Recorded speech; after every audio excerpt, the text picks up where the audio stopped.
അപ്പോൾ ഇന്നത്തെ നമ്മുടെ പരിപാടി എന്ന് പറയുന്നത് നമ്മുടെ വീടിൻ്റെ ഫ്രണ്ടിൽ ഇരിക്കുന്ന വാഴ കിടക്കുന്ന ടാങ്ക് ഇതിനകത്ത് അത്യാവശ്യം നല്ല രീതിയിൽ പായലും കാര്യങ്ങളൊക്കെ ആയിരുന്നു. നമുക്കതൊന്ന് തേച്ച് കഴുകി വൃത്തിയാക്കി ഒന്ന് സെറ്റാക്കി എടുക്കണം. അതിനുവേണ്ടി ഞാൻ ആദ്യം ഈ പായൽ മൊത്തം ഒന്ന് തേച്ച് കഴുകി കുറച്ച് വെള്ളവും പറ്റിച്ചെടുത്തിട്ട് ഇതിനകത്ത് ഓവറായിട്ട് വളർന്നു നിന്ന ചെടികളൊക്കെ നമ്മൾ അതിൻ്റെ അകത്തുനിന്ന് അങ്ങ് എടുത്ത് മാറ്റുക. ഇതിൻ്റെ അകത്ത് ഒത്തിരി ചെടികളുണ്ടായിരുന്നു, അതെല്ലാം നമ്മൾ അതിൻ്റെ അകത്തുനിന്ന് അങ്ങ് എടുത്ത് മാറ്റുക. പിന്നെ നമ്മൾ വെച്ച് ഡ്രിഫ്റ്റ് വുഡ് ഇത് വെച്ച് ചെടി വളർന്ന കാരണം ഇങ്ങനെ ഒരു സാധനം അതിൻ്റെ ഇടയിൽ പിരിപ്പുണ്ടെന്ന് പോലും അറിയത്തില്ലായിരുന്നു.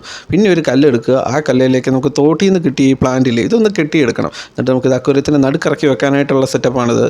നോക്കി അത്യാവശ്യം അവത്തേൽ ഒരു ടങ്കീസ് വെച്ച് കെട്ടിയെടുത്തിട്ടുണ്ട്. അതിനുശേഷം നമുക്ക് ആറ്റിൽ നിന്ന് കിട്ടിയ ഒരു പ്ലാന്റ്, ഇത് അക്വേറിയം ഷോപ്പിലൊക്കെ വിൽക്കാനും കിട്ടുന്നതാണ്. ഞാൻ ചൂണ്ടയിടാൻ പോയപ്പോഴത്തേന് ആറ്റിൽ നിന്ന് എടുത്ത സാധനമാണ്.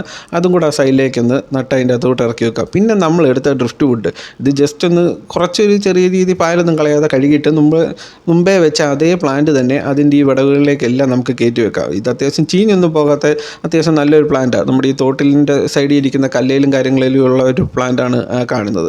പിന്നെ അതും പുറകിലേക്കൊന്ന് അഡ്ജസ്റ്റ് ചെയ്ത് വെച്ചിട്ട് അത് മറിഞ്ഞു പോകാത്ത രീതിയിൽ നമുക്കൊരു കല്ല് വെച്ചതൊന്ന് സെറ്റാക്കണം. പിന്നെ ഇതിൻ്റെ ഞാൻ 2 പ്രാവശ്യം ഇത് വെള്ളം മാറിയായിരുന്നു. വീഡിയോയ്ക്ക് ലെങ്ത് കൂട്ടി ലാഗ് അടിക്കണ്ടല്ലോ എന്നോർത്താണ് ഞാനത് കാണിക്കുന്നില്ല. ഇനി നമുക്ക് എന്താ ചെയ്യേണ്ടതെന്ന് ചോദിച്ചു കഴിഞ്ഞാൽ അതങ്ങ് വെള്ളം നിറയ്ക്കാം. ഞാൻ ഒരുപാട് ക്ലീൻ ആക്കുന്നില്ല, കാരണം വേനൽക്കാലമാണ്, വെള്ളമെല്ലാം കുറവായതുകൊണ്ട് തന്നെ നമ്മൾ മീനെ പിടിച്ച് തിരിച്ച് അതിൻ്റെ അകത്തേക്ക് ഇട്ടിട്ടുണ്ട്. അവർക്ക് ചെറിയൊരു ബുദ്ധിമുട്ടുണ്ട്, കാരണം അതിൻ്റെ അകത്ത് തന്നെ പറയുന്നത് അവരുടെ പ്ലാന്റ്സിൻ്റെ ഇടയിലായിരുന്നു അവർ ഒളിച്ചിരുന്നിരുന്നത്. ആ പ്ലാന്റ്സ് എല്ലാം ഇപ്പം അത്രയും പോയി. ഞാൻ വലിയ സെറ്റപ്പിലൊന്നും ചെയ്തിട്ടില്ല, വെള്ളവും കാര്യങ്ങളും എല്ലാം കുറവായതുകൊണ്ട് തന്നെ അത്യാവശ്യം നമുക്കിപ്പോൾ പറ്റുന്ന പോലൊരു കാര്യം ഞാൻ റീഅറേഞ്ച് ചെയ്ത് മീനെ കാണാവുന്ന രീതിയിലാക്കിയിട്ടുണ്ട്. എങ്ങനെ ഉണ്ടെന്ന് നിങ്ങൾ കണ്ടിട്ട് പറയുക. അപ്പോൾ നമുക്ക് വേറൊരു വീഡിയോ ആയിട്ട് ഇനിയും കാണാം. അപ്പം ഓക്കെ, ബൈ.